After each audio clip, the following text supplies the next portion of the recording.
LWO1 WeatherNet. Liftoff conditions looking pretty good. The STS is ready for launch. Ignition. Liftoff.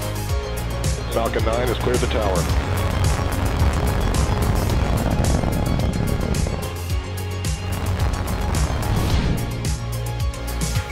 Ten, 9, 8, Side booster ignition. 6, 5, 4, 3, 2, 1.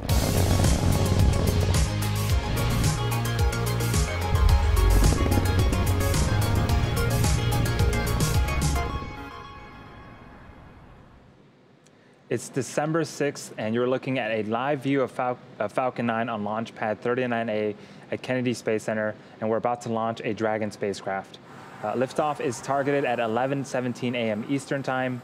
My name is Andy Tran, and I'm a production supervisor here at SpaceX. It's great to be here with you to cover our 21st commercial resupply mission to the International Space Station for NASA.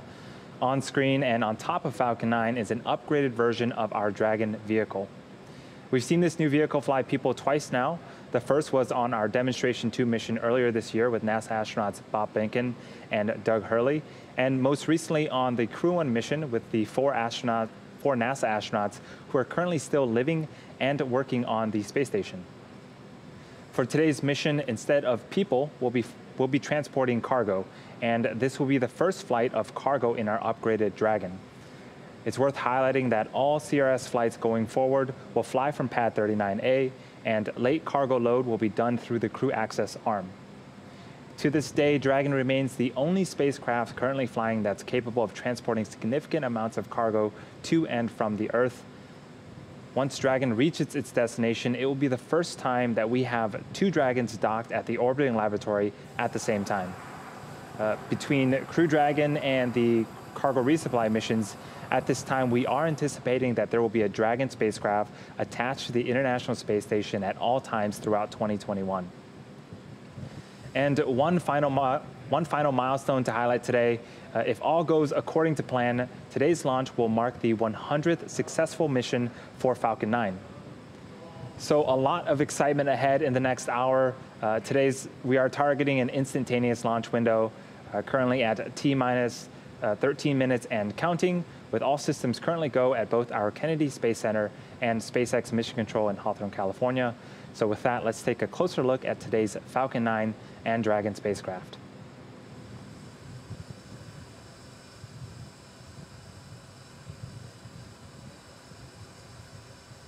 This is going to be SpaceX's 24th launch this year, and as I mentioned, this is the cargo configuration of our new Dragon spacecraft.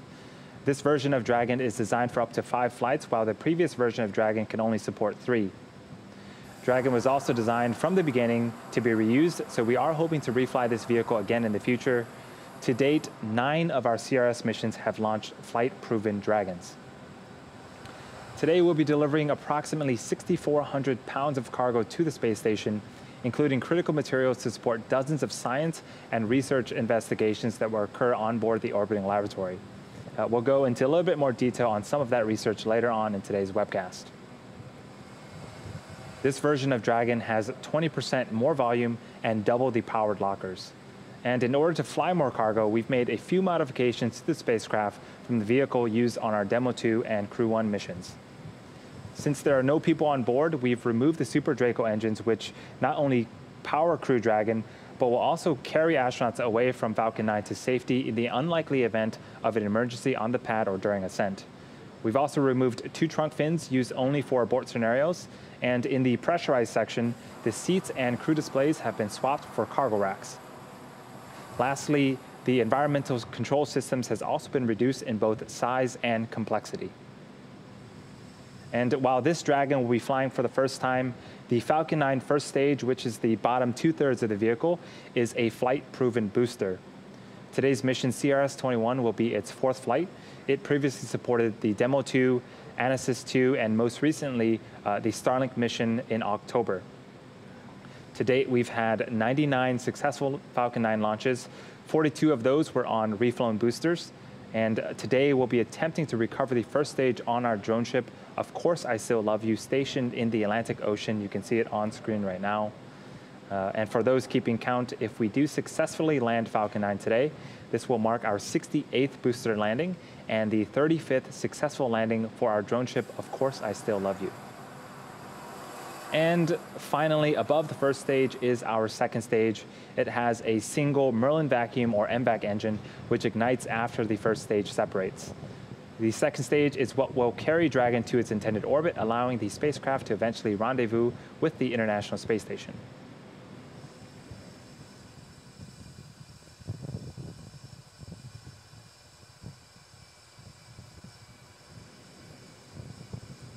It's T-minus 10 minutes and 20 seconds and counting. The SpaceX team is working no significant issues. For propellant, the go, no-go poll was conducted at the T-minus 38-minute mark, and propellant loading began shortly after that, around the T-minus 35-minute mark. At this point, RP-1 fuel is completely loaded on the second stage and almost done on the first stage.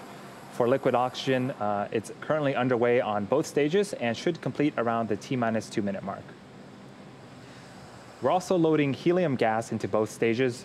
Falcon 9 uses helium as a pressurant to backfill the propellant tanks, as liquid oxygen and RP-1 are consumed by the Merlin engines during ascent. For Dragon, we've also began its startup sequence at the T-minus 35-minute mark when it coordinated timing with Falcon 9. It's currently undergoing vehicle health checks with the next big step just before liftoff, when the Dragon transitions to internal battery power. The range is standing by and ready to support. As for weather, a bit better than yesterday. We're looking at a 40% probability of violation with the primary weather constraint of thick clouds. There may also be some precipitation in the thick clouds that we are monitoring and will continue to monitor all the way until T0. Other than that, with the launch team, Falcon 9, Dragon, and range reporting green, and at T-minus 9 minutes and counting, all systems are go for launch of CRS-21 today.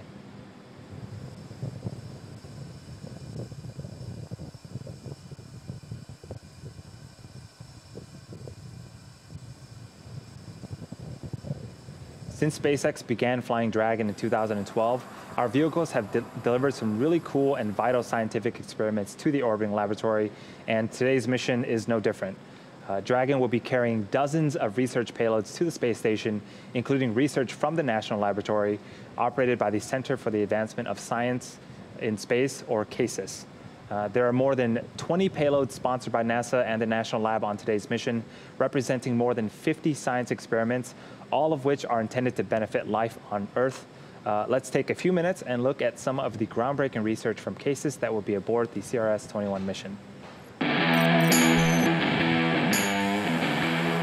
SpaceX's 21st Commercial Resupply Services mission to the International Space Station is ready to launch from Kennedy Space Center. This mission will bring critical cargo, research, and technology demonstration payloads to the orbiting laboratory. The ISS National Laboratory is proud to sponsor more than 15 payloads on this mission, representing dozens of experiments to further fundamental and applied research through space-based inquiry and to engage the next generation of researchers and explorers. Here's a quick look at some of the payloads on SpaceX CRS-21. 3 projects on this mission are funded by the National Institutes of Health through its joint multi-year Tissue Chips in Space initiative with the ISS National Lab. Tissue chips are small devices engineered to grow human cells on an artificial scaffold to model the structure and function of human tissues. Studying tissue chips in space may accelerate pathways for understanding disease and developing new treatments for use on Earth and beyond. In 2019, a team of researchers from the University of California, San Diego sent a brain organoid model to space for the first time ever to study neurological diseases in microgravity. Based on findings from that initial investigation, the team is launching a second payload to further examine how microgravity affects the survival, metabolism, and cognitive function of brain cells in an organoid model. Bristol Myers Squibb, a leading pharmaceutical company, is launching a protein crystallization investigation aimed at improving drug formulation and delivery for patients on Earth. In this experiment, the team will study the crystallization of monoclonal antibodies in space to improve their crystallization back on the ground. Monoclonal antibodies are lab-created proteins designed to interact with specific targets called antigens and are used in the treatment of several diseases, including cancer. Did you know that more than 7 million tomato seeds have been sent to low Earth orbit and exposed to microgravity? That's right. Tomatosphere is an education program in which students and teachers around the country compare the germination rates of space-flown seeds and Earth-based seeds. The program provides students with a glimpse into how the unique microgravity environment of the ISS affects plant growth. Speaking of education, this mission includes more than 30 experiments from the Student Spaceflight Experiments Program, which provides yearly opportunities for students and communities around the world to leverage the space station for research using mixed-stick testing tubes. Investigations from this year's participating students span a variety of research areas, including the physical and life sciences, as well as plant biology. Since its inception in 2010, the program has engaged more than 125,000 students in space-based projects. Many of the investigations on this mission build on previously flown experiments. Such research serves to advance the knowledge gained through space-based inquiry, delivering value to our nation and driving a robust, sustainable, and scalable market in low Earth orbit. We look forward to this launch and the important research that will be completed on our nation's orbiting laboratory in the coming months. To learn more about all ISS National Lab sponsored research on this mission, please visit issnationallab.org.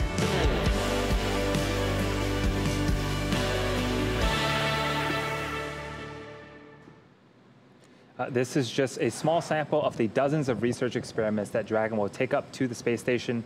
For more information on the exciting microgravity research happening on the orbiting lab, you can follow @space_station on Twitter. We are currently under contract with NASA to resupply the space station through 2024 as part of a second Commercial Resupply Services contract award. These missions will use the new version of Dragon, which can fly both cargo and people. And today's mission marks the first flight under this new contract, and we're super excited to continue this partnership with NASA. Flying NASA astronauts and helping keep the space station fully operational is a top priority for us here at SpaceX. We are just past T-minus 4 minutes and continuing to count down for an 11:17 a.m. Eastern launch to the International Space Station. In these last few minutes, Falcon 9 is performing final health checks on its primary communications, avionics, and propulsion systems in preparation for flight. Just to give you a recap of what's been happening, at the T-minus 7-minute mark, we began engine chillin'. This is where we inject a small amount of super chilled liquid oxygen to prepare the 9 first-stage engine turbopumps for full propellant flow during flight. You might hear the callouts that engines are sufficiently chilled later on in the countdown. At the T-minus 4-minute mark, the transporter erector, which is that large truss structure next to Falcon 9, began to retract away from Falcon 9 in preparation for liftoff. In about a minute around the T-minus 2-minute mark, liquid oxygen should complete loading on the second stage, and that will be the last of our propellant loading. At the T-minus 1-minute mark, Falcon 9 flight computers will enter startup mode and guide the rocket through the rest of the countdown.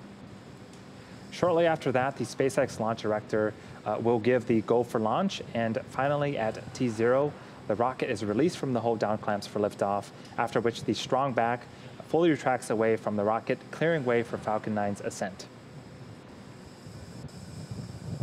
Checkouts of the second stage thrust vector control actuators are also underway. You often hear people refer to this as an engine wiggle test. This is when we move the thrust nozzle slightly to make sure that the guidance hardware is a go for flight. We do the exact same checkouts on the engines for the first stage, except that occurs just seconds before ignition. Dragon is also performing its final health checkouts to make sure all of its primary systems are ready for its rendezvous with the space station. The range remains a go for launch, and whether we are still continuing to monitor. Let's listen into the nets for the last few minutes of terminal count.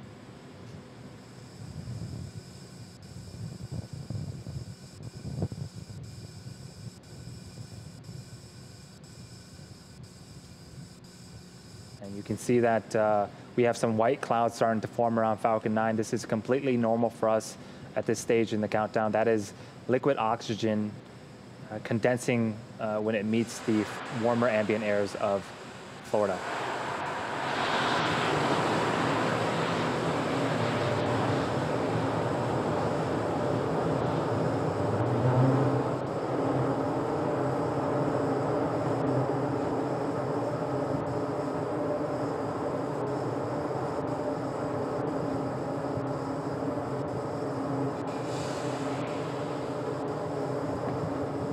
And we've just passed the T-minus 1 minute mark. Both stages are beginning to pressurize for launch.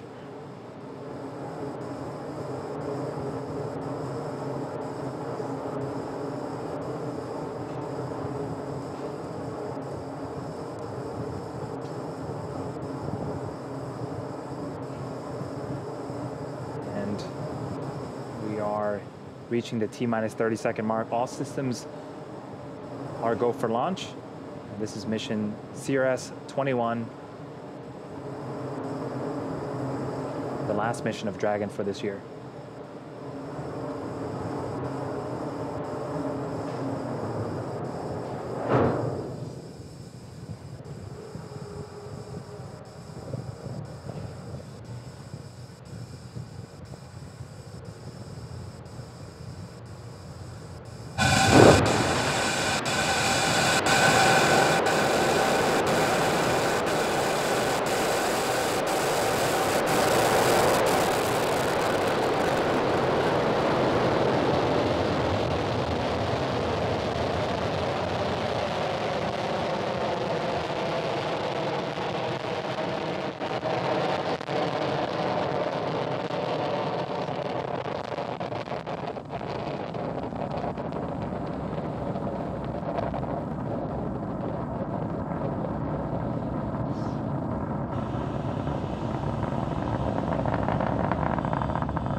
T plus 50 seconds into flight. Falcon 9 is carrying our upgraded Dragon vehicle to low Earth orbit. In a few seconds, we'll be passing max Q, which is the moment where the vehicle will experience the highest amount of aerodynamic pressures.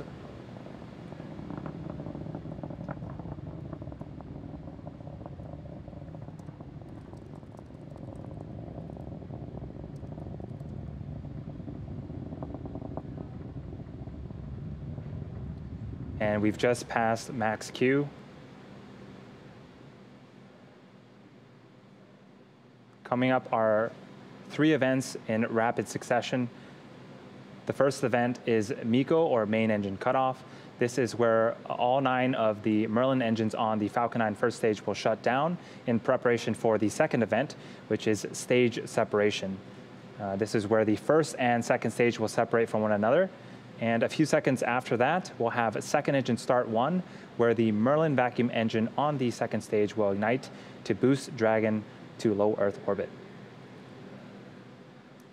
Again, that is main engine cutoff, stage separation, followed by second engine start on the second stage. Main engine cutoff should happen around the T plus 2 minute and 31 second mark.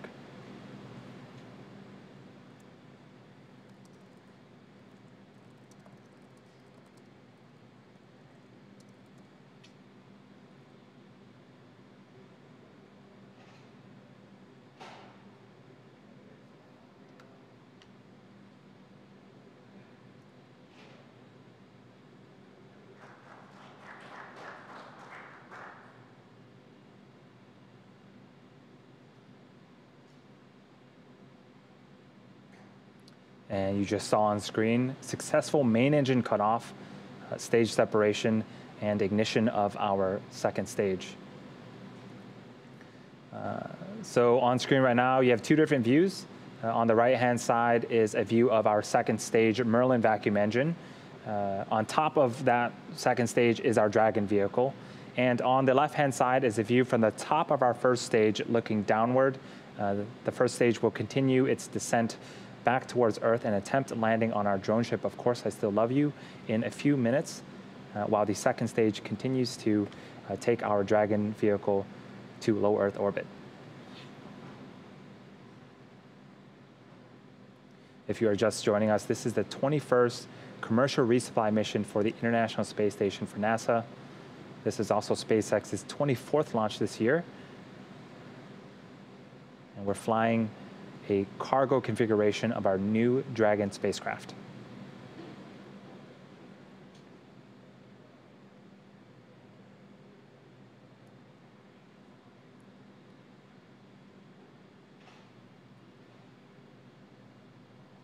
Now looking on the left-hand side of your screen, the first stage, in order to make its way back to our drone ship, the first stage executes a series of 2 burns. The first burn is the entry burn, where 3 of the Merlin engines will reignite. This helps to slow the stage down as it re-enters the upper parts of the Earth's atmosphere. The second and final burn is the landing burn. This is a single engine burn that brings the vehicle speed down rapidly in order to land on our drone ship.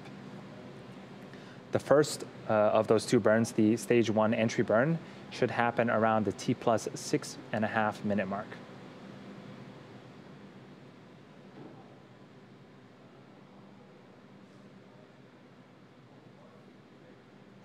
Until then, we get some really cool views of both the first and second stage. You notice that our grid fins on the first stage have also deployed. Those help to guide the first stage back during descent.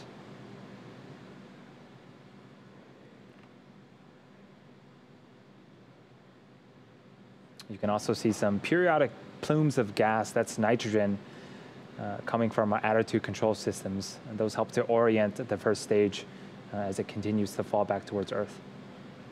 And there it goes.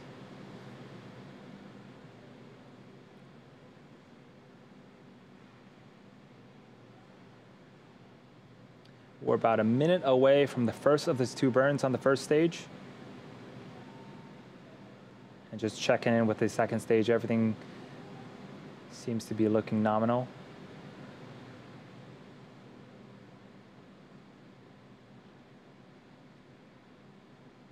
Trajectory nominal. That engine that you see on the right-hand side can produce over 220,000 pounds of thrust in a vacuum. That single engine is what is carrying Dragon to low Earth orbit right now.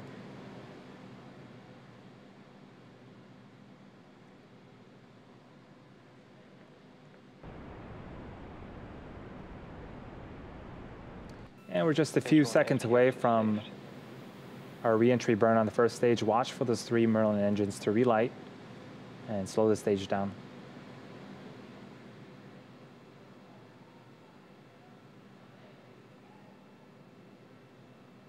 Stage 1, entry burn startup.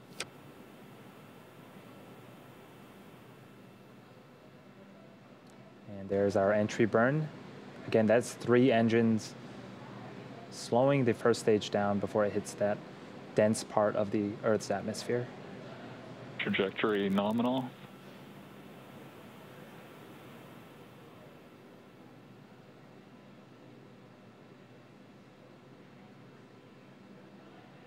Stage 1, entry burn shutdown. And we are done with the first of 2 burns on the first stage. The second burn, the landing burn, will happen at the T plus 8 minute and 18 second mark. That second burn should last for about 25 seconds. And as that burn is happening, we should also be having another major event for the second stage, second engine cutoff.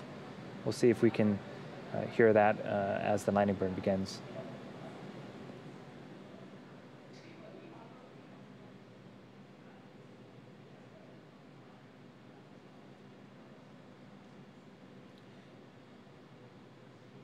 As we wait for this landing burn, this is going to be our 68th attempt to recover our first stage, and we are going to be attempting to land on our drone ship in the Atlantic Ocean. Of course, I still love you. Second stage and terminal guidance.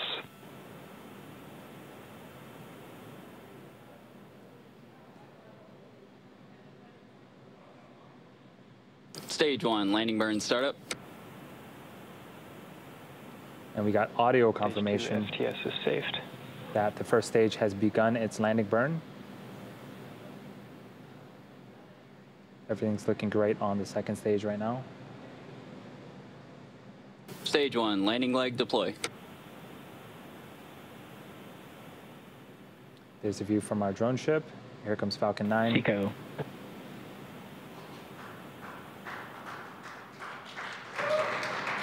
And Falcon 9 has landed once again. That is the 68th successful first stage recovery. This mission also marks the 100th successful flight of Falcon 9. It's also the 35th time we've landed successfully on our drone ship, Of Course I Still Love You. During that landing, we did get confirmation of second stage, second engine cutoff, also confirmation of a good orbit. And second stage now has one last major task, commanding separation of Dragon just a few minutes from now. And we should have a video of Dragon separation from the top of the second stage. It should give us a nice view into Dragon's unpressurized cargo trunk area.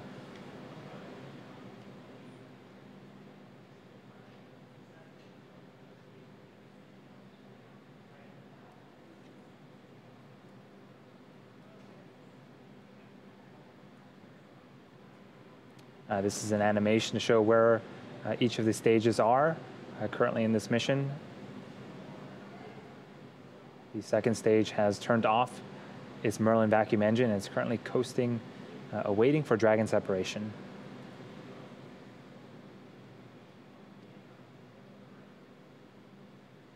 There's a view of the unpressurized section of Dragon.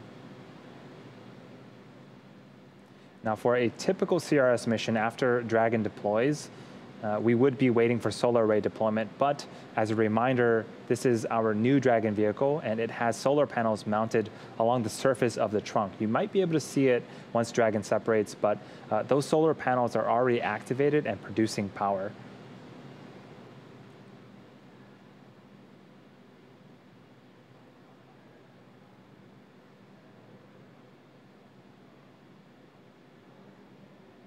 We are about 45 seconds away from Dragon separation.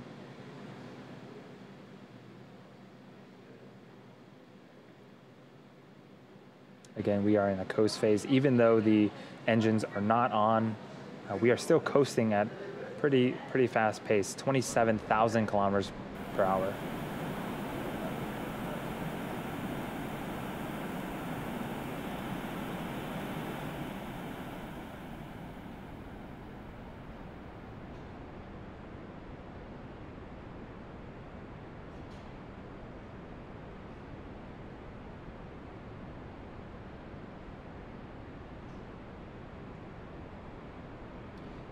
And we are expecting Dragon separation just a few seconds from now.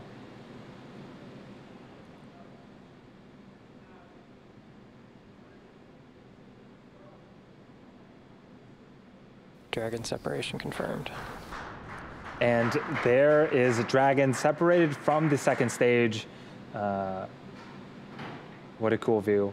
That is, if you've been following us, looks a lot different than our previous CRS missions.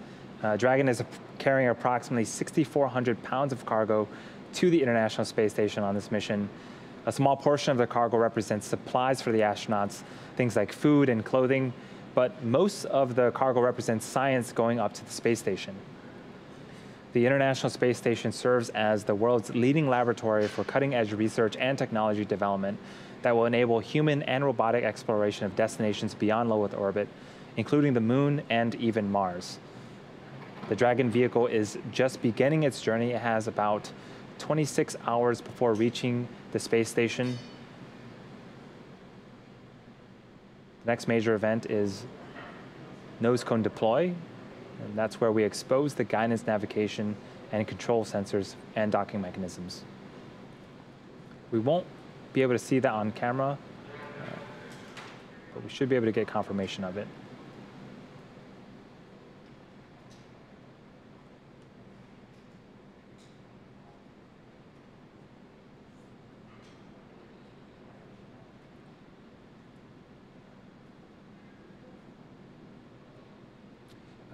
And we do have confirmation of nose cone deploy, and Dragon is now, there it is, Dragon is now on its way to the space station. Again, over the next 26 hours, Dragon will perform a series of orbital height adjustment maneuvers with its Draco engines until it's within a few kilometers of the International Space Station and begins its autonomous docking process. Dragon is set to dock at 1:30 p.m. Eastern tomorrow and remain at the space station for more than 30 days before returning to Earth with research and return cargo. And there you have it, our 5th and final Dragon flight of 2020. With that, that's going to do it for us here at SpaceX today.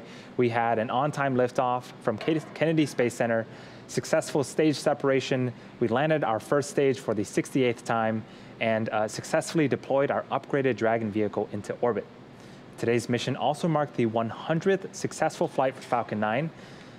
Dragon's arrival and docking to the space station will be streamed live starting tomorrow at 11:30 a.m. Eastern on NASA TV. Dragon will spend, again, about 5 weeks attached to the space station before returning to Earth with cargo and research. Keep an eye out for mission updates on NASA and SpaceX's social media accounts. We want to give a big thanks to the Range and Federal Aviation Administration for their support today. And of course, finally, thank you to everyone that has joined and tuned in for today's launch. Until next time, have a great rest of your weekend.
sat there, 25th century AD. We sat there and looked at a rocket from Mars, and you just boggled the mind.